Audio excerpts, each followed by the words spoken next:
막상 이제 혁명에 성공하니까 페미니즘에 대해서 아는 것도 없는 볼셰비키 남자들이 일단 뭐 사회주의는 여성 해방이란 게 노동자 해방처럼 자기네들의 이상이었기 때문에 여성 대표자들 아무한테나 여성 가족 정책을 맡긴 게 되죠. 응? 혁명 초기에 그 여성의 성 문제하고 결혼 문제 갖고 그 찾아온 클라라 제트킨이라고 있어요. 레닌이 간단한 말로 이렇게 응답했습니다. 그 참 할 일도 없나 보다. 지금 성과 결혼 얘기할 때냐? 좀 내란이고 난리고 좀 난리 버거진데 자유연애라니? 뭐 당신이 부르주아야? 우리 같은 늙은이한테는 그런 건 통하지도 않고 그래도 사회주의는 남녀 평등을 원칙으로 삼으니까 그리고 또 여성 노동력도 필요하니까 한번 해봐라 그랬습니다.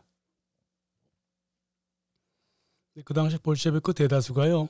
남자 여자 노동자 단결을 위해서 여성 문제 앞세우는 거 그거 좋아하지 않았다고. 나중에 뭐 엘리자베스 우드 같은 여자가 또 불평을 했듯이 공산주의자도 남편이었다. 이 공산주의자 볼셰비키들은 아내가 신여성이 되는 것을 싫어했고 정치 모임에 나가는 것도 싫어했다. 차라리 직장 동료라면 모를까 공산주의자가 되는 것은 원치 않았다 그랬습니다. 맞는 얘기예요. 볼셰비키 남자들이 다 노동자 출신이잖아. 바깥의 노동이 얼마나 힘든지 잘 알고 있으니까 여자는 보호의 대상이지 방치할 게 아니라고 그렇게 생각한 게 볼셰비키 남성들이었어요. 볼셰비키 공산당하고 정부 내부의 그 부정적인 분위기가 가득했죠. 다 거의 반페미니스트였다 이렇게 생각하면 돼요. 그래도 어떡해요. 공산주의의 이념이 남녀 평등이잖아요. 그래서 여성 해방 프로젝트를 짜기는 짜야 했다고. 하지만 지덕급 남성 중에 막상 여성 문제에 나설 남자가 한 명도 없었어. 그래갖고 이 여성 가족 업무를 단 2명 혹은 3명 정도 여자들이 이끌도록 그냥 냅둬버렸다. 레닌의 부인 그 크룹스카야하고 레닌의 여성 동지 이네스 아르망 그리고 유대인 출신 알렉산드라 콜론타이가 볼셰비키 페미니즘을 주도하게 됩니다. 이 3명의 여성은 이제 앞으로 동방정교회의 그 보수적인 결혼관을 지닌 러시아 여성들을 이제 개조하려고 그랬다고요. 물론 자기들의 이익은 없었어요. 물론. 근데 여성 해방의 방법을 한결같이 남성 이데올로기에 기댔다는 게 문제가 된다고. 자유연애? 자유이혼? 이런 거예요. 뭐 여자들을 죄다 뭐 톨스토이와 안나 까레리나로 만들 생각이었다고. 집 나가라 그거예요. 가족은 붕괴시키겠다. 이게 이 볼셰비키 여성부의 목표였습니다. 동방정교하고 로마 가톨릭은요. 이혼의 예외를 뒀잖아요. 한 5가지 정도 뒀잖아요. 하지만은 어떤 경우든 간에 합의 이혼이라든가 자유 이혼은 모두 반대했습니다. 이 1000년의 역사를 겪어오면서 이혼한 여성들이 얼마나 고통스럽게 살았는지 잘 알았기 때문에 그래요. 교회의 역사의 기억자도 모르면서 교회가 여성들을 뭐 희생양으로 삼았다는 헛소리 개소리를 자꾸 하는 사람들이 있는데 교회사를 몰라서 하는 소리예요. 교회는요. 여성들을 항상 보호했어요. 왜? 여성들은 예수님의 엄마라고. 이 가부장 체계를 지녔다고 하는 동방교회하고 로마 가톨릭은요. 여성을 무한히 보호했고요. 여자들한테 힘든 일 시키면 안 됐고 경제적인 기대도 하지 않았습니다. 여성을 딸로서 보호했고 아내는 어머니로서 무한 보호했습니다. 여성은 직장에서 일을 한다고 해도 훨씬 적은 부상을 입게 했고 전쟁에 나갈 필요가 없었고 건강을 스스로 돌보니까 수명도 남자보다 길었죠.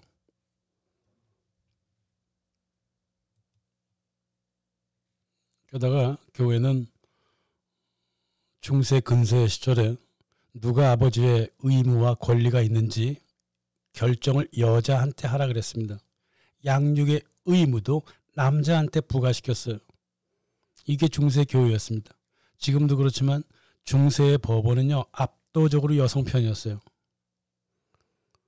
이렇게 막아줬는데도 불가피하게 이혼을 하겠다. 이혼이 할 수밖에 없다. 그러면 교회는 이혼녀들한테 직장을 마련해 줬다고. 그걸 우리가 준수녀라고 제가 전에 설명드렸죠. 응? 반 정도 수녀. 응? 옷감 만들고 뭐 이렇게 직업을 줬다고 말이에요. 그리고 먹고 살 수 있도록 남편의 재산 50%를 잘라갖고 떠나게 했다 이 말이에요. 그게 중세 동방정교회와 로마 가톨릭이 했던 여자를 보호했다 이 말이에요. 이 보호 장치를 모두 파괴시키려고 하는 게 볼셰비키의 인민위원회 중앙당 여성부였다고 말해요. 어떠한 그것도 없이 무조건 여자가 이혼하고 싶다 그러면 바로 이혼할 수 있게 했다. 이 가족법의 핵심이고 자유낙태, 자유연애, 자유이혼 이런 건데 그 볼셰비키 중앙당을 한번 해보라 그랬죠. 하지만은 너무 진보적이고 급진적이었기 때문에 실험적으로 하라 그랬어요. 그게 혁명 완수 2달 후인 1917년 12월 19일 날 결정을 그렇게 했습니다. 볼셰비키 남자들도 어쩔 수 없었죠. 지네들 뭐 아는 게 없으니까. 여자들한테 맡긴다고 맡겼는데 교회법을 다 폐지하고 첫 번째 시도한 게 엽서 이혼이라고 하는 거예요. 포스트 카드 디보스. 이혼 법정 가지 않고 집 나가서 엽서 한 장을 남편한테 달랑 보냅니다. 나 당신과 이혼할래. 그러면 그게 증거가 돼가지고 이혼이 가능했다 그 말이에요. 편하죠? 네. 이 자유연애라고 프리섹스라고 하는 거. 뭐 그때는 이제 프리러브라고 얘기했죠. 마찬가지예요. 이게 엥겔스하고 오기스트 베벨 남성 이데올로기거든.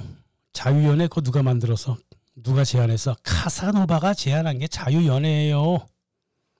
결혼은 연애의 무덤이라 그랬잖아 카사노바가. 사드 후작도 마찬가지야. 남성 이데올로기라고. 그것도 모르고 엥겔스며 콜론타이며 모두 자유연애를 하게 되면 여자를 해방시킨다고 착각을 했다 그 말이에요. 결혼할 때 말이에요. 재산도 아내 재산 남편 재산 따로 가르도록 했다고. 이것도 미친 짓이라고. 원래가 가정을 이끌면 이게 남성들이 주로 바깥에서 그 근육을 쓰는 일을 하기 때문에 여성보다 돈을 더 많이 벌어요. 그럼 그 남자의 재산을 여성들이 갖게 되거든. 근데 처음부터 반반씩 가르려고 했기 때문에 이 아내한테 불리하잖아. 그러니까 이 두 여자가요. 제대로 된 결혼 생활을 해본 적이 없어요. 혁명하겠다고 뛰어다니면서 이네사르만의 아기를 3명인가 4명이나 낳았음에도 불구하고 그렇게 철이 없었다고. 근데 이네사르만은 또 일찍 죽었어. 근데 콜론타인은 뭐야? 아기 4살 때까지 자기 모유를 키우고 자기 엄마 아버지한테 아기 버려버리고 평생을 혁명 남자들하고 어울려 살았잖아요. 아는 게 뭐가 있어? 아는 게 하나도 없어. 그래서 아내든 남편이든 바깥으로 데리고 들어오는 서자와 적자 차이를 없앴다고. 그러면은 남편이 바깥에서 아이를 낳고 들어오는 게 더 많겠어? 아내가 바깥에서 아기를 갖고 들어오는 게 더 많겠어? 이게 어디 정신머리로 저렇게 박혀있다 말이야. 자식의 권리하고 보를 골고루 나누라는 것까지는 이해를 하겠는데 그 방법이 엉망진창이었다 그 말이에요. 근데 무엇보다도 이 소련의 여성부의 기본 철학이 가족을 보호하겠다는 게 아니라 엥겔스처럼 가족을 파괴하겠다는 의지를 갖고 이따위 짓을 했기 때문에 하는 일 하나하나가 나라 문화를 망가뜨리는 짓만 했다 그 말이에요. 이제 공식적으로 1919년 9월 달에 세계 최초의 그 여성부 제노텔이 탄생합니다. 그러면서 했던 얘기가 뭐냐 하면 청소, 요리, 옷찍기, 빨래는 가치 없는 노동이다. 뭐 지가 해봤나? 알렉산더 콜론타인? 엄마의 의무는 모유 수유다. 뭐 지가 거기까지만 했거든.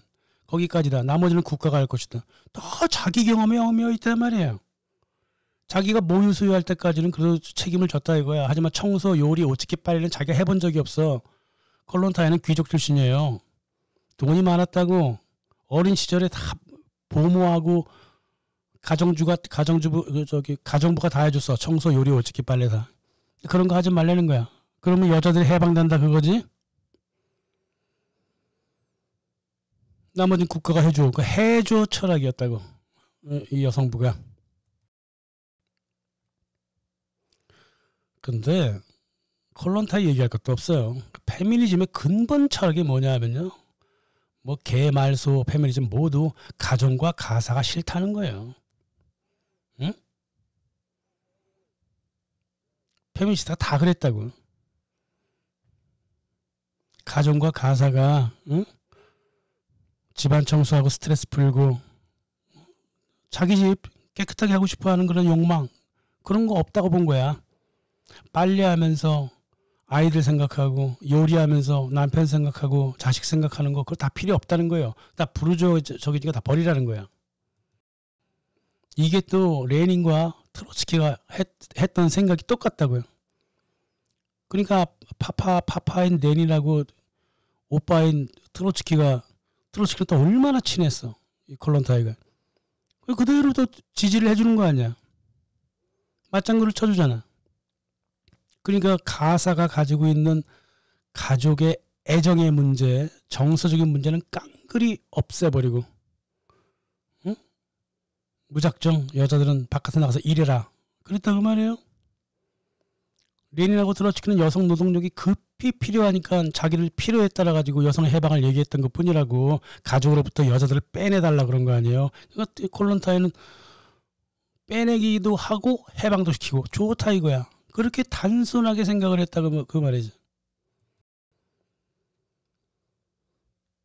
이 콜론타이의 볼셰비키 페미니즘은요 4가지로 특성을 갖고 있어요. 자유연애, 자유동거, 자유이혼, 아동의 국가양육 이렇게 되어 있다고. 이 모두 남성 이데올로기예요. 이걸 여성을 위한다고 착각을 해버렸다고. 그래서 나중에 사람들이 이제 평가하기를 소련 여성부의 철학은 가족을 국유화하고 여성을 개인화한다는 거야. 이것은요 가족을 국유화하면 남성들로부터 이 가정 보호의 책임을 완전히 덜게 만드는 거 아니야? 그래서 여성을 개인화하면 더 이상 여성을 보호해줄 남성이 없으니까 아무렇게나 여성들한테 행동하게 만들어놔. 이거란 말이야. 여자를 길거리 여성으로 취급을 했다 그 말이에요. 이렇게 지네가 함부로 법을 만들어 놓고 이 법을 그대로 1970년 미국 국가 페미니즘을 이전을 했다고. 그래서 여자를 완전히 방치하고 길거리에 던져버리고 나서 남자들이 함부로 행동할 때 기껏 달려간다는 게 경찰서에 달려간다고. 그게 미국의 페미니즘이라고 하네요. 자기 다리 지가 분질러 놓고 기부치한 걸 자랑스러워하는 게 미국의 국가 페미니즘인데 이게 볼셰비크 콜론타이의 페미니즘이었다 이거예요. 이 멍청한 볼셰비키 여성부가요. 피임약이라든가 피임법을 개발할 생각은 추호도 하지 않고 낙태만 물고 늘어졌어. 원래가 러시아가 낙태 전통이 세단 말이에요. 1920년 그 5.7% 1000명당 낙태하던 게 1929년 그 제노텔 여성부 폐지하기 1년 전에 35.2로 올라갔다고. 출생률은 훅 떨어졌어. 9명 떨어졌어. 1000명당. 이런 나라를 만들어 놨다고 말이에요. 이 피임법이 이게 별로 러시아에서는 안 먹혀요. 한국에서 여성들이 그 먹는 피임약 잘 안 먹잖아요. 근데 서양 사람들은 굉장히 먹는 피임약을 아주 그냥 일상으로 먹잖아. 그 문화가 달라서 그렇거든. 러시아도 마찬가지예요. 자, 피임법을 안 하려고 그런다고. 일단 저질러 놓고 낙태하는 게 어떤 일종의 전통인데 그 전통을 더욱더 확대시킨 거예요. 자유롭게 만들어 놨으니까. 스탈린 1936년에 이제 낙태 금지법 만들고 좀 줄어들었다가 다시 또 이제 후르시초프 때 낙태가 다시 또 하늘을 찌르고 러시아 전통이 돼버렸다고 이게. 정상 출산율을 훅 넘고 있다고요. 낙태율이.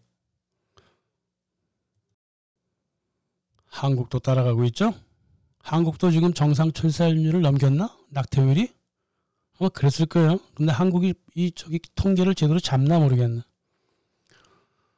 아무튼 1920년, 19년이에요. 19년부터 본격적으로 실험한 자유결혼법, 자유이혼법에 따라 가지고 3년을 실험을 해봤더니 소련 GDP가 3분의 1 하강했고 모스크바 인구 50%가 감소했으며 남성 이혼 요구가 급증했고 고아가 최대 750만 국가가 부담을 해야 했고 싱글맘 아버지가 누군지 모르는 임신이 엄청나게 증가했고 이혼 여성 사창가에서 사망했고 러시아 남서부 같은 경우 3세 이하 유아 사망률이 90%에 다다랐다.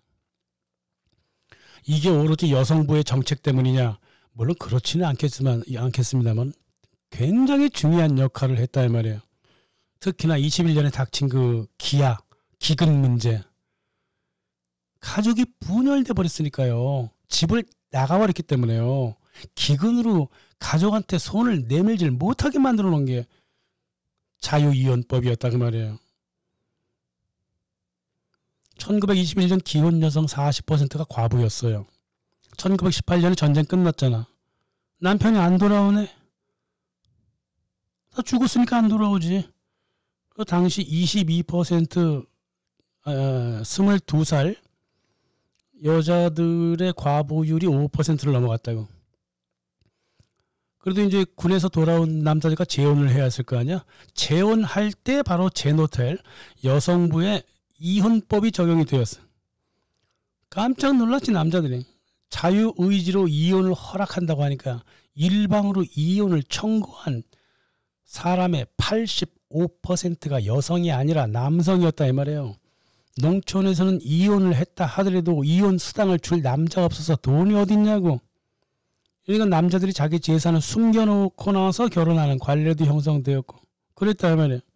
1921년에 곡물 수확량이 급격하게 감소했는데 그 이유가 뭐냐 이 말이에요. 가족 자체가 뽀개졌으니까요.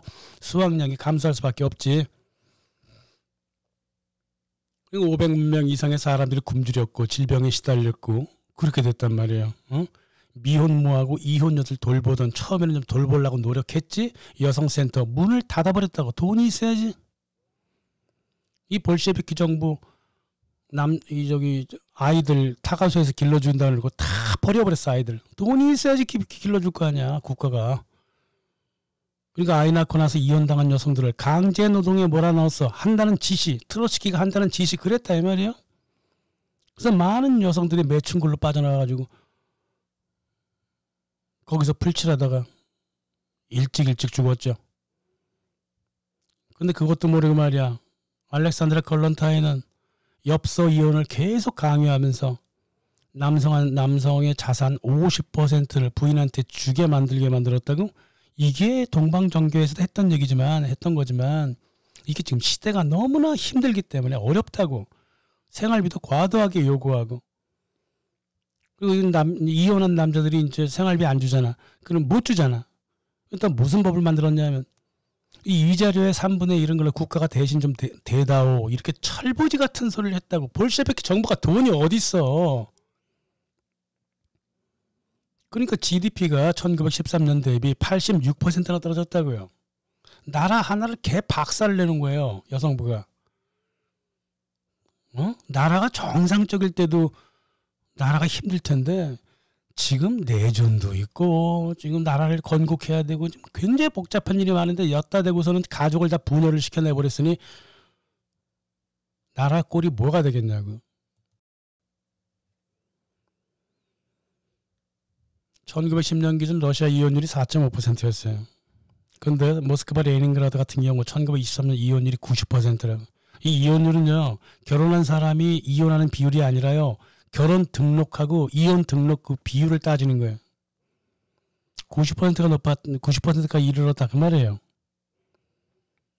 지금은 러시아 이혼율이 130, 140%까지 올라가 있습니다. 다시 말하면 결혼하는 것보다 이혼을 더 많이 한다 그 말이야. 한국도 그 정도 될 거예요. 한국도. 그러니까 이혼율이라고 하는 게 결혼한 사람들이 그렇게 90%가 이혼했다 이게 아닙니다. 이혼 등록수와 결혼 등록증을 서로 비교하는 거예요. 그래도 90%면 이건 대단한 거라고요. 그 당시 이혼율이 갑자기 치달아갔고요. 독일이 이혼율이 제일 높았거든요. 나라가 못 살아갖고 3배, 독일의 3배였어. 소련이. 영국의 26배였어요. 이혼을 26배나 더 많이 했다고? 남녀 평등이라고 하는 법률이요. 가정으로부터 여자를 떠나게 하는 게 아니라 남성도 떠나게 만들었어. 엄청난 수의 여자들이 버림을 받았습니다.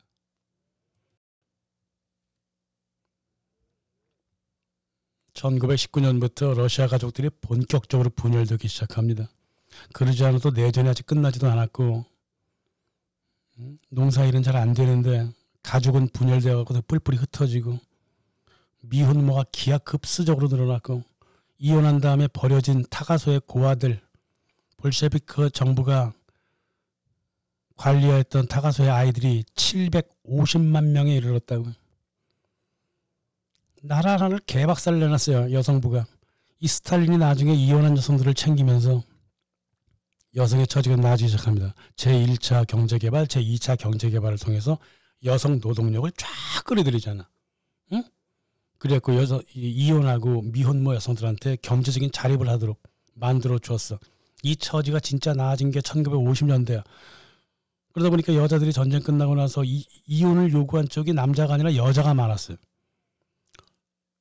참 그 아이러니컬하죠.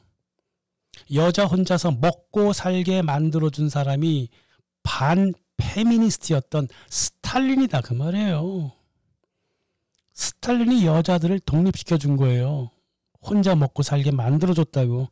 그러니까 여자들이 술 처먹고 들어오는 남편 싫으니까 러시아에서 이혼을 자꾸 신청해. 전통이 돼버렸잖아. 이혼도 러시아의 전통이에요. 너무 쉬워. 이거 어디 정신문화 다시 한번 들어가야 돼요. 러시아는요. 러시아 여성들이 남성도 그렇지만 결혼과 이혼을 너무 쉽게 생각하는 경향이 있다고요. 젊은 남성들 조심하세요. 젊은 여성들도 마찬가지예요. 응? 결혼에 대한 기본 판단이 조금 가볍다고. 하기야 뭐 요새 한국 여자 남자 다 그렇지 뭐. 아유. 아무튼 소련 시대 그 통계가 너무 엉망이라서 아직도 정리 중에 있는데 러시아 가족 통계만 쭉 뽑아가지고 재검토한 사람이 그 안드레이 마케비치하고 마크 해리슨이라고 있어요. 이 사람들의 연구가 좀 믿을만하단 말이에요. 볼셰비키가 왜 이 짧은 시간에 보통 혁명이 벌어지고 전쟁이 끝나면 나라가 급속하게 발전하게 돼 있어요. 원래는 경제적으로 엄청나게 빨라요. 러시아 우크라이나 전쟁 이제 끝나봐요. 돈바스 지역이요. GDP 100% 넘어갑니다. 이라크 전쟁 끝나고 그 바로 1년 후에 GDP가 107% 올랐다는 거 사실 그거 잘 기억해 두셔야 된다고. 원래가 혁명이나 전쟁이 끝나면 GDP가 올라가게 돼 있다. 근데 러시아는요. 5년, 6년, 거의 8년 동안 GDP가 제자리에 머물러 있었어. 그래 왜 그랬을까라고 이제 그걸 이제 설명을 한 거예요. 이 마케비치하고 해리슨이. 응? 알고 봤더니 이 경제적인 무지도 있었지만 볼셰비키 계급투쟁 정책이 혼란을 확산시켰다. 응? 1921년 기근을 유발한 것도 여성 가족부였다 그 말이에요. 볼셰비키 경제 실책은요. 1921년 NEP 자본주의 들여오면서부터 그 실책을 많이 줄였어. 그리고 소비에트의 의사결정 행정, 소련 인민위원회 행정은요. 전혀 민주화되지 않아갖고 짜르 시대 과도 유산을 그대로 유지했다고. 레닌이 그랬잖아요. 1918년 9월달에. 외무부만 빼면 우리 국가기관은 전적으로 옛 기관의 잔재다. 근본적으로 달라진 게 하나도 없다 그랬다고. 그러면 이것저것 달라진 거 하나도 없고 경제적인 실책도 자본주의 들여와서 자본가 부르주아 다 같이 협력해서 경제의 그 위기를 막아갔다면 계급투쟁 정책이란 게 뭐야? 딱 하나밖에 없잖아. 콜론타이의 가족법밖에 없다 이 말이야. 가족을 해체하고 달겨들었으니 그렇지 않아도 거지 같은 경제가 더 거지처럼 변한 거예요.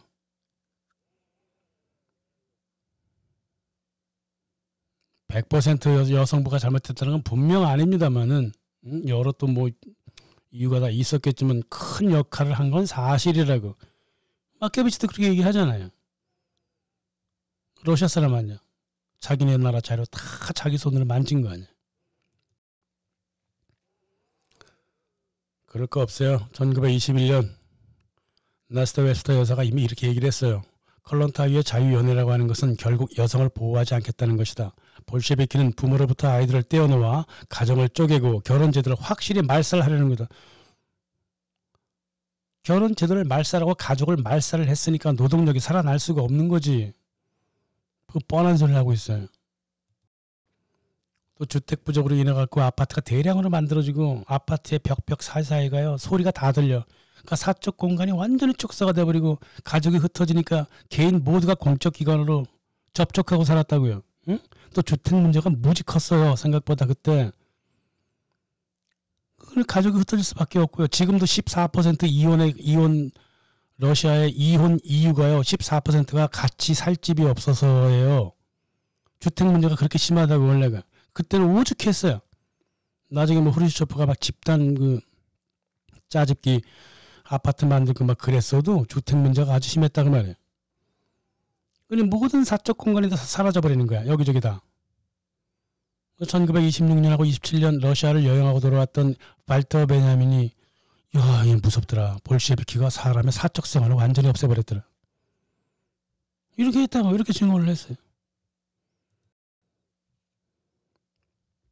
볼셰비키 여성부는요, 무책임하게 미혼모를 양산시켰고 가족을 붕괴시켰고요. 국가 경제에 크나큰 해를 끼쳤습니다. 남성한테 기대어 살던 여자들을 다 바깥으로 쫓아내는 바람에 이혼 만들고 독신 만들고 불화의 환경을 조성했다고. 그리고 1930년 프라우다지가 그랬잖아요. 페미니스트들이 뭐라고 말을 해도 여성부가 잘못한 건 맞다. 그랬습니다. 스탈린은 1930년 결국 여성부를 폐지시켜버렸습니다. 그리고 비신스키 인민위원회 법제원장, 법제과장인가 그랬어요. 그 당시에. 나중에 이제 법무부 장관 됩니다. 이 비신스키가 누구냐면 1953년 남북 그 포로 송환 문제 또 통일 문제 했을 때 유엔에 나와가지고 남한과 북한은 서로 자유선거를 통해 갖고 한 민족이 한데 뭉쳐야 된다. 남한과 북한은 한 가족이다. 떨어지게 하면 안 된다. 이렇게 한 국민한테 따뜻한 말을 해준 사람이 비신스키라 이 말이에요. 이 사람이 바로 가족을 중심으로 여성부의 법을 다 때려 고친 사람이에요. 안드레이 비신스키. 뭘 잘못했는데 니네가. 첫째, 가족은 국가의 기둥이라는 사실을 단순하게 무시한 게 이게 잘못이고, 스탈린이 자기 입으로 직접 얘기했듯이 유물론은 틀렸다. 청소년은 국가가 아니라 부모의 사랑으로 양육해야 된다. 여성부는 이것을 무시함으로써 청소년 범죄를 유발했다. 낙태는 여성, 가족, 국가 모두에게 해가 된다. 이걸 무시했다. 여성부는 종교가 다른 이슬람 같은 중앙아시아 같은 다른 지방의 법을 무시함으로써 한자리에서 208명의 여성 페미니스트들이 목이 잘려나가고 강간을 당하는 그런 일을 유발했다. 1928년 얘기하는 거예요. 1928년 우즈베키스탄에서 이 콜론타이의 그 지령을 받은 페미니스트 지도자들이 여자들 데리고 데모를 했다고. 응? 남녀 평등은까지는 좋은데 뭐 낙태, 이혼 막 이런 얘기를 막 했기 때문에 남자들이 그 이슬람 남자들이 처음 들은 말 아니야. 근데 저 여자 입에서 저런 말이 나온다는 거는 자기네 그 천년 역사에서 존재한 적이 없어. 너 그렇게 살려면 차라리 죽어버려라 그러면서 남자들이 칼 들고 여자들 다 찔러 죽여버렸습니다. 하루에 208명이 죽었어. 종교와 문화가 다르면 항상 다른 방식으로 처리해 왔던 게 러시아의 정책인데 이 콜론타이 이런 것들은 아무것도 아는 게 없어. 종교 문화 다 없애버리고 근대화하는 게 최고인 거야. 그러니까 그런 피비린내 나는 일이 벌어진 거야. 깜짝 놀란 거야 스탈린이. 그래서 지방공화국 문화 함부로 건드리지 말라 그랬다고. 그 여성부 이상하게 행동하네. 그러면서 1928년 그 사건부터 스탈린이 여성부에 굉장히 불신을 보내기 시작한다. 응? 이제 불신이 더 극에 달하는 게 1930년 넘어서요. 백수십만 명의 여성들이 비참한 경제 상태에 빠진다고. 이게 다 여성부가 만들어낸 짓이다 이 말이에요. 문제가요. 1930년에 여성부를 폐지한 것에 머물지 않았어. 여성부가 쌓아놓은 똥이요. 이 러시아 전역을 물들이고 있었다고. 냄새가 진동을 했어요. 이 10대 후반 불황아들 무지막지하게 만들어놨다. 750만의 불황아들이 이게 1930년대 들어서니까 이제 완전 불황화돼 버린다 이 말이야. 응? 그러니까 여성부가 자유 이혼을 실시한 1919년부터 24년까지 그 태어난 아이들이 1934년, 35년에 10대가 되잖아요. 그 90% 청소년들이 집 바깥에서 떠돌았다고요. 응? 불황화 천지였어. 저때 그 러시아 여행 불가였어요. 저때 하도 10대 아이들이 도둑질하고 강도질하고 그래갖고 스탈린이 어떻게 했어? 제1, 2차 경제개발계획에 이 아이들 모두 넣어야 되는데 너무 어리잖아. 근데 진짜 엄마, 미혼모들 뭐 이런 사람, 이혼녀들 모두 산업 현장으로 흡수했지만 아이들은 어떻게 손을 댈 수가 없었다고. 12살, 13살 아이들인데 어떻게 손을 대? 그 얘네들이 그냥 범죄에 빠져들어 버린 거예요. 10살만 되면 무조건 도둑질 하는 거예요. 이런 아이들이 바로 제노텔의 아이들이라고 부르는 거예요. 어? 오로지 1935년 기준 7% 10대만이 가족 안에서 학교 다니며 살았다. 정상적인 삶을 살았다. 90% 아이들은 그냥 불황하라고 보면 된다 그 말이에요. 1935년 엄마들이 또 이제 일을 하러 들어가야 되잖아. 그러니까 엄마들의 미혼모는 다 살려줬어 스탈린이. 근데 아이들은 어떻게 안 돼? 그래서 확인된 바 불황아 경찰에서 그 소년을 보낸 불황아 46%가 맞벌이 가정 출신이고 나머지는 엄마 혼자 있고 아니면 양쪽 다 없거나. 특히 1941년 이제 20세 전후로 나이가 들어가죠. 이 다가서 아이들이 그냥 500만 정도가 있었거든. 결국은 2차 세계대전으로 모두 끌려갑니다. And Now My Soul is a Hardn이라고 하는 책이 있어요. 알란 발이 서구 자료가 아니라 러시아 그 당시 자료만 다 모아다가 러시아 국가 자료에 근거하고 모든 자료에 근거해서 그 당시 어린아이들이 어떻게 살았는가를 기술했는데 굉장히 과학적인 논문인데도 눈물이 나더라고요. 얼마나 힘들게 이 어린아이들을 만들어 놨을까. 이 여성부가.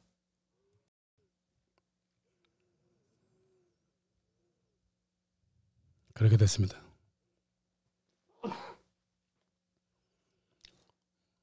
그리고 제2차 세계대전 동부전선 스탈린그라드 최전방에 쫄병으로 강제 동원됐죠. 그 나이 때가 딱 그렇게 돼 있었어요. 다 여성부의 아이들이야. 자유롭게 이혼할 테니까 아이들은 타가소로 보내라. 타가소에서 국가가 돈이 없으니까 모두 불황아로 변해버리고 전쟁 터지니까 그 나이가 해필 19살에서 23살 아이들이야. 죄다 스탈린그라드 전쟁터로 보내가고 떼죽음을 당한 거지 뭐. 이 여성부가 만들어 놓은 역사적인 참사였다 그 말이에요. 응? 이 가족으로부터 부모를 떼어내서 국가한테 위탁하자는 콜론타이하고 이 볼셰비키 레닌도 책임에서 벗어날 수 없어. 이 국가 페미니즘이 장기적으로 소련 사회를 끝없이 괴롭히는데 이게 지금까지도 괴롭히는 게 좀 있어요. 스탈린이 말이에요. 1935년 진정 가슴으로 깨달았어. 이 청소년 범죄가 왜 벌어지느냐. 이건 사회적 물질적 조건이야. 부실한 가정이 이런 걸 만든다는 말이에요. 아버지의 역할을 죽이면 절대 안 되는 거야. 이거 다 저기 볼셰비키 학자들이 다 리포트 해준 거 아니야. 아버지 없는 가정의 아이들이 몇십 % 더 범죄 확률이 높더라. 이런 거 다 갖다 줬다고 이제 깨달은 거지. 그래서 가족으로 돌아가지 않는 여성도 문제지만 가정으로 돌아가지 않는 남자도 문제니까 양육비 안 준다. 그러면 아주 엄하게 처벌했어요. 스탈린이 그랬습니다. 특히나 이제 1944년 전쟁 막바지에는 뭐 더욱더 그랬죠. 가족을 무시하는 남자나 여자는 용서하지 않겠다 그랬어요. 스탈린이. 1936년부터 본격적으로 손질에 들어가요. 이게 스탈린의 검사라고 불렸던 거 안드레이 비진스키 낙태 금지법을 만들었습니다. 조산원 다 조사하게 만들어요. 그 당시 그 아기를 낳게 하는 그 조산원에서 낙태를 했거든. 하지만 너무 늦었죠. 이미 다 여성부가 쌀똥은 다 싸놓은 상태로 러시아 전역을 갖다가 다 똥칠을 해놨기 때문에 이거 비신스키 혼자서 이거 어떻게 처리를 해? 응?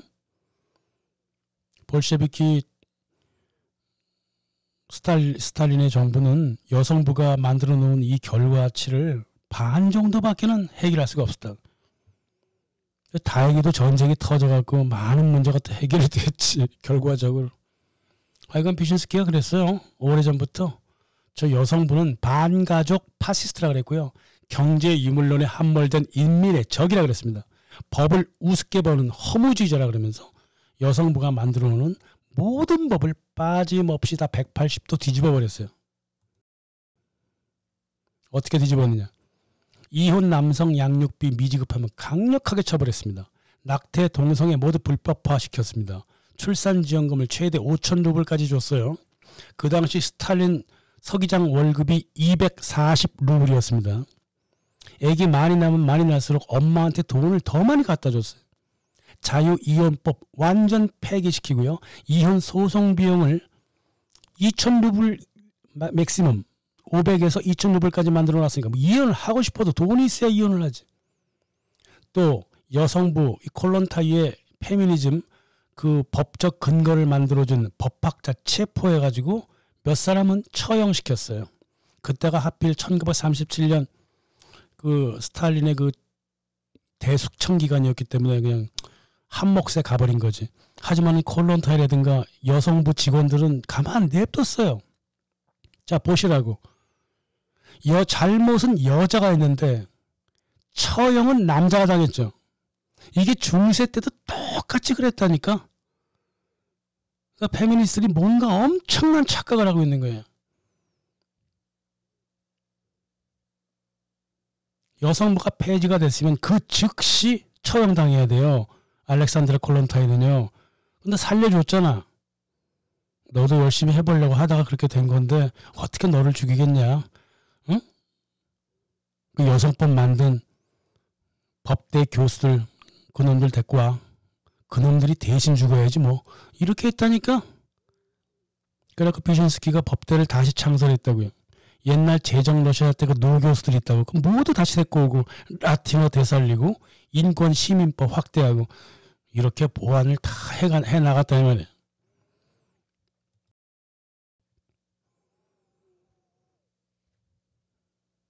뒤처리를 이렇게 했다면 그러니까 스탈린뿐만 아니라 소련 정부가 아무튼 1935년 전후로 해서 이미 물이 다 엎질러져 버렸어. 그리고 나서 깨달음을 얻었다고. 응? 소 잃고 외양간을 고쳤다 그 말이에요. 응? 가족이라고 하는 거는 부모 자식뿐만 아니라 국가 유지에도 엄청나게 필요하다는 엄연한 사실을 이게 뒤늦게 깨달았어. 이 바보들이. 그랬다 이 말이에요. 그래서 하나하나 여성부의 법을 파기를 하고 새로 해놨죠. 이게 이제 여성부가 생긴 지 8년 만에 그렇게 했다. 그 후대학자들이 그 스탈린 시대의 그 국가 페미니즘을 페미니즘 없는 페미니즘이라고. 페미니즘을 어떻게 규정할 것인가 그 서양식으로 규정을 했으니까 페미니즘 없는 페미니즘이라 그랬겠지. 응? 가족을 지키고 여성의 엄마의 역할을 강조하는 게 스탈린의 페미니즘이었다고. 뭐 서구의 페미니즘은 남성 이데올로기 푹 빠진 주제에 무슨 말이 많아. 그게 무슨 페미니즘이야. 스탈린의 페미니즘이 진짜 페미니즘이지. 노동력이 엄청 필요한 시기에 여성들은 가정과 동시에 직장에서 균형을 잡았다고요. 자유연애, 자유이혼이 사라지죠. 대신 엄마의 위치가 커지고 직장 동료로서 남녀 평등을 이루게 했다고. 그러니까 직장에서 평등하고 가정에서 평등하고 대신 엄마의 위치는 마치 성모 마리아 위치처럼 만들어줬다고. 1944년에 프라우다가 이렇게 뭐 얘기를 했지만 실은 1935년에 그 스탈린의 국가 페미니즘 원칙이 그랬어요. 엄마가 되는 행복보다 더한 행복은 이 세상에 없다. 인간적 즐거움이 고갈되지 않는 원천이 엄마다.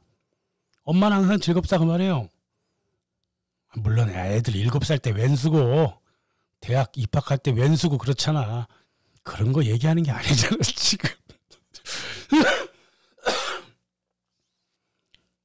모성애를 아직 모르는 여성은 여성이라는 위대함을 성취하지 않은 여성이다. 여성은 가족을 보살피고 아이들과 훈육을 하는 위대한 자극제다. 그렇다고.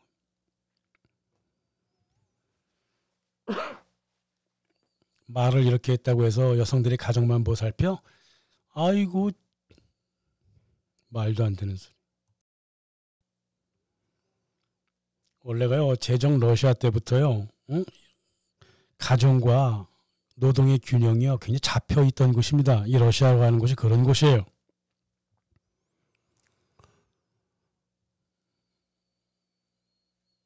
이 제정 러시아 때 노동 여성 인구가 농촌만 빼고 도시 여성 인구만 30%였잖아요. 응? 그렇다니까요. 농촌 국가이지만 그랬다고. 스탈린 시대에는요, 제정 러시아 시절 때 산업 여성 인구 12%만 증가시켰어요. 뭐 대단하게 증가시킨 것처럼 그래. 원래가 산업이 흘러가면 여성 노동력도 산업 안으로 들어오게 돼 있잖아. 자연스러운 거라고요. 1939년 기준 그 고등교육을 받은 600만 명의 그 소련 여성 중에 150만 명이 교육과 인문계에서 일을 했고 7만 명이 의료계, 100만 명이 위생과 간호계, 3만 명이 과학계에서 공부했습니다. 의사 포함. 스탈린은 모든 여성들한테 기회 균등을 주었어요. 결과 균등이 아니라 기회를 평등하게 주고 직장에 들어가서 자기 능력에 맞추어서 승진을 하도록 그대로 내뒀다고. 그리고 정치하고 싶으면 마음껏 정치하라고 공산당 문도 다 터놔줬잖아. 그리고 1935년 35%나 됐다고요. 1917년에 단 1%, 응? 1918년에 단 8%만 공산당원이었다고 여자들이. 스탈린 시절에 더욱더 늘어나는 거야. 누가 페미니즘을 만들었다는 거야 지금. 스탈린이 만들고 있잖아요.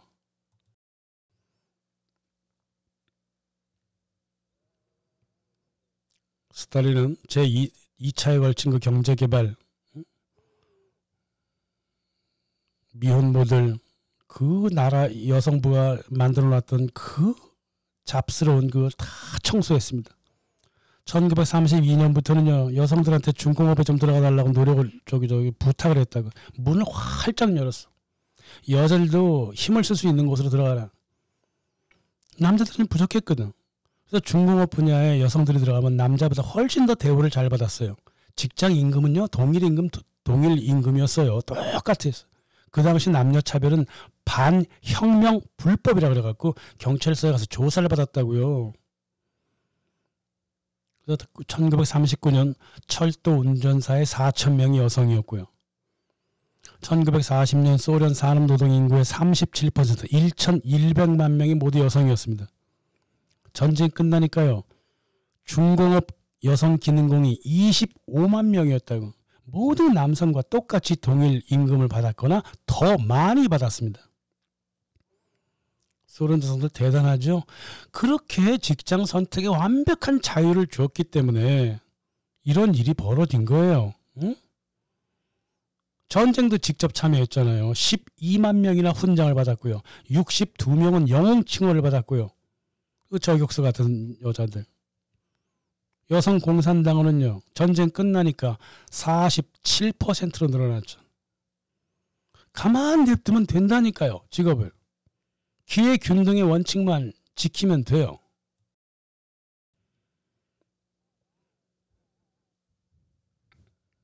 서구처럼 결과 균등 따지지 않는 이거 말도 안 되는 소리야. 결과 균등이라는 게 말이나 돼. 국회의원 50% 여성 50% 남성으로 만들자는 게 지금 서구의 페미니즘 아니야.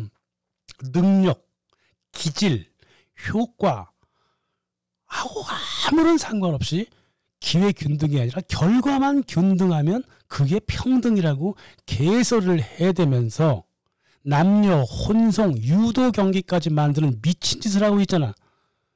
이거 완전 정신병이라고요. 비효율적이고 스탈린이 봤으면 아마 그냥 웃었을 거예요. 소련 여성은요, 누구나 어떠한 직업이든 선택할 수 있었어.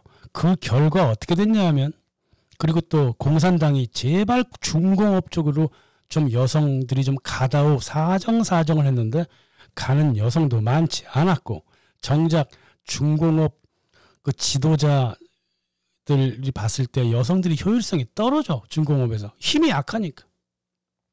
전쟁이 터져갖고 중공업에 여자들이 많이 가 있었다고. 근데 결국은 전쟁 끝나고 딱 봤더니 여자들의 직업을 가만 냅둬 봤더니 경공업, 서비스업, 공무원, 농업 분야, 교육 분야에 여성 노동력이 쫙 몰렸다고 말이야. 이게 지금 스웨덴, 노르웨이랑 똑같죠? 스웨덴, 노르웨이보다 60년 앞서갖고 여성들한테 직업의 자유, 기회 균등 원칙을 적용을 했더니 남자들이 하는 힘든 일은 안 하고 사람 대인 관계에 중요한 일은 다 여성들이 맡았잖아. 어디서 말도 안 되는 페미니즘이 있는 말도 안 되는 소리 하고 있어.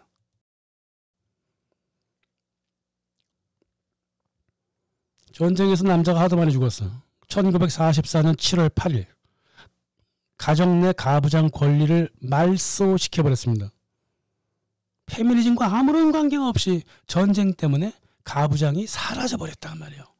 법적으로. 엄마가 호주, 세대주 다 할 수 있었고 엄마 성을 애들한테 줄 수가 있었다. 그리고 국가는 모성애를 강조했고 어머니의 힘을 강조했고 다자녀 가구한테 돈을 마구마구 갖다 줬고 소녀들은 자기 형제 자매들과 차별 없이 자라났습니다. 여성으로 태어나지 않고 여성이 되어간다는 소리는 그런 개뿔 같은 소리는 할 필요도 없었다고. 기회 균등의 원칙만 제시하면 만사가 해결되는 거예요. 그러니까 서구 여성들보다 훨씬 자유롭게 자라나는 게 소련의 소녀들이었고 그랬다고요. 엄마 모독죄라고 아세요? 이게 소련에서 아마 유일하게 존재할 거예요. 엄마 욕하면 그 모독죄가 형성이 된다. 아이를 많이 가질수록 아이 난 여성한테 돈을 퍼질러 갖다 줬기 때문에 법적으로 어떻게 정해졌냐면 남편한테 절대 남편과 그 돈을 나누지 않는다고 되어 있다고. 이 국가지원금이. 그러니까 가정 내에서 여자들의 주머니 쌈짓돈이 엄청나게 많아. 그리고 가정 내에서도 권력이 엄청나게 커졌다고 말해요. 이 아내들이 자기 아버지성을 그대로 유지했고 재산을 각자 처리할 수도 있어. 그러니까 자기 아빠한테 가서 용돈 줘도 아무 말도 못해 남편이. 그렇게 만들어 놔서 얼마나 자유로운 여성의 지위를 즐겼나 몰라요. 시골이든 도시든.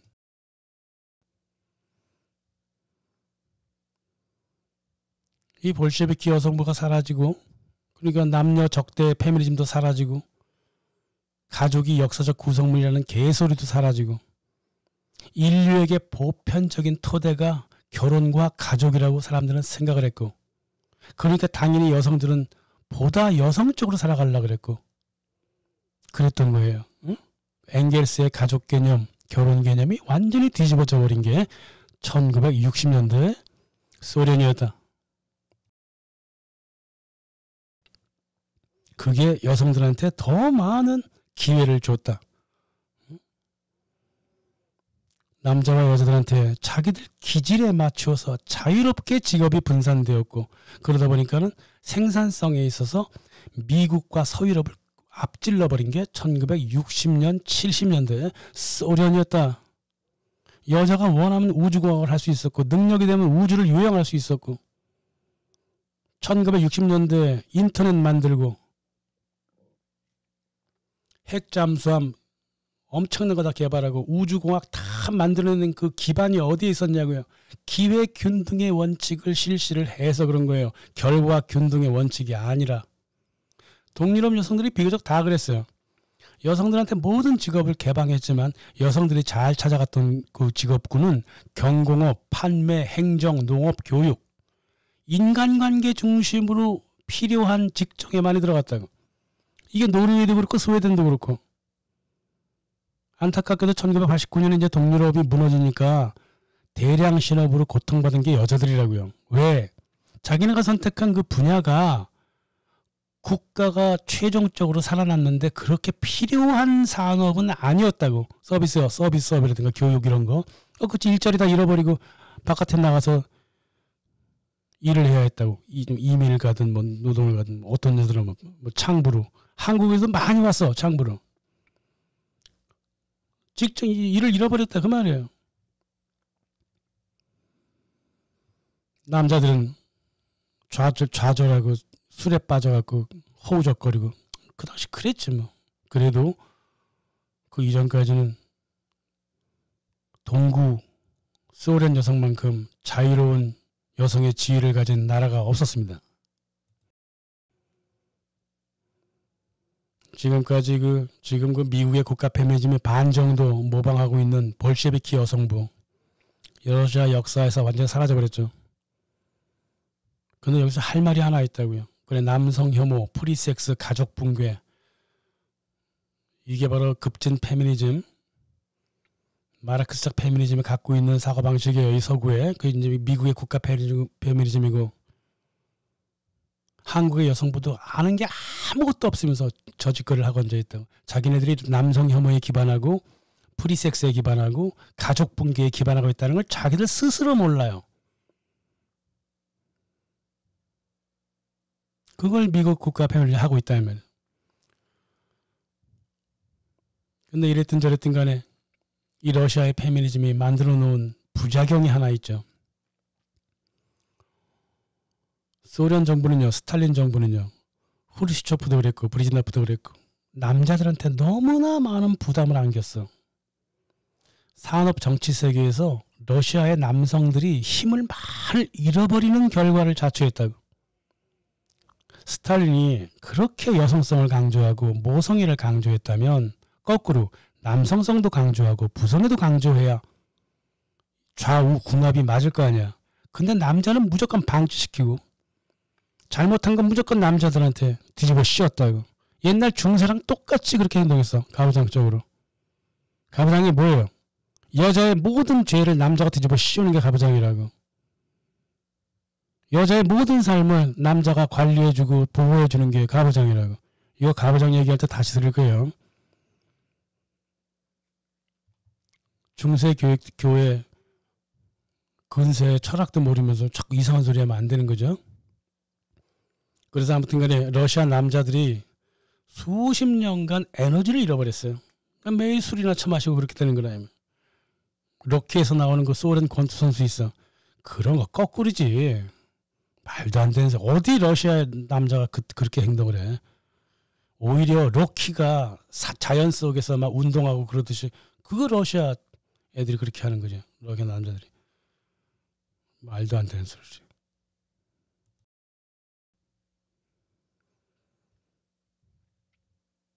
(1979년) 브레즈네프가 미국 페미니즘을 딱 봤어요.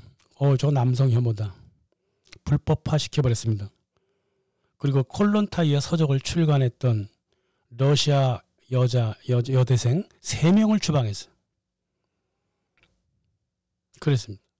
그래도 소련과 동유럽 여성들은 서유럽 여성보다 훨씬 더 자유로웠습니다.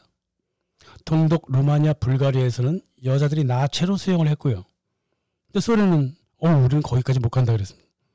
어떻게 옷을 홀라당 벗고 수영을 하냐? 그래갖고 유고슬라비아 뭐 이런 데서도 나체 수영하는 곳이 많았다고. 동독 같은 경우는 독일 여자들이 너무나 숫기가 없다 그래갖고 혼전 성관계까지 장려를 했다고. 여성들이 무한대로 자유로웠어요. 그래갖고 동유럽이나 소련 여자는요, 자기 철학에 따라서 살아가는 방식으로 많이 살았어. 이게 진짜 페미니즘이었다고. 그리고 여자는 여자고 남자는 남자라는 엄연한 사실만 80년의 역사가 증명을 해내고 있다고요. 어디 하나 반증이 없어요. 지금으로서는 노르웨이, 스웨덴이 잘 보여주고 있잖아. 여자는 여자고 남자는 남자다라 그 말이에요. 다 자유를 완벽하게 줬더니 정글에다가 남녀를 갖다가 던져놨더니 남자는 남자처럼 행동하고 여자는 여자처럼 행동한다는 게 역사적으로 완전히 규정이 증명이 됐잖아요. 무슨 페미니즘은 거꾸로 가고 있는 거야. 말도 안 되는 소리 하고 자빠진 거라고. 제가 페미니즘의 영상을 만드는 이유는요. 이 콜론타이의 여성부가 말이야.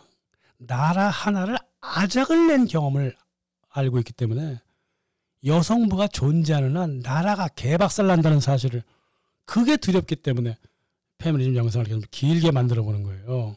응? 이 소련과 동유럽은요, 페미니즘이 없는 페미니즘을 이어갔다고.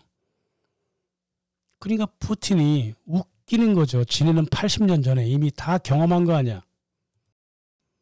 응? 그 남성 혐오, 자유연애, 국가의 아이 부담 다 경험한 거 아니야. 그걸 이제 와서야 하겠다고 1990년대부터 미국이 저 난리를 피우니까 얼마나 웃기냐고요. 동성애니 어쩌니 그러면서 그냥 웃을 수밖에 없다 이 말이에요. 감사합니다.